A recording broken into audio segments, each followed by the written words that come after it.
Çok güzel öğrenmişsiniz. Vakıf malı da ona göre. Hadi yapalım. Bizler bitti mi? Ne yapıyoruz fıstık? Çok güzel. Bir bakalım hele, bir bakalım hele, beraber yapalım biz. Aferin sana. Ne yapacağız? Onları birleştirecek miyiz? Güzel.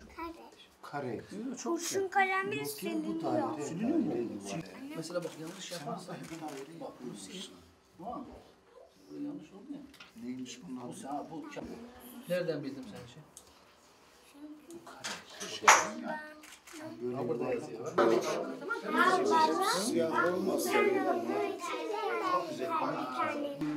Nasılsınız? İyi misiniz? Ne? Ama Sen de çok bir resim güzel. yapıyorsun. Ama Resimlerin çok güzel. neymiş ya o?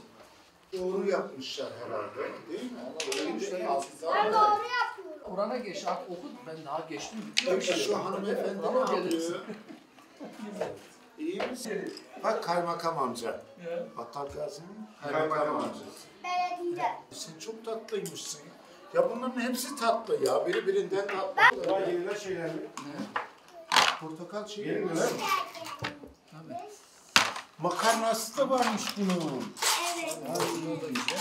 Evet. Maşallah, maşallah. Allah esirgesin inşallah.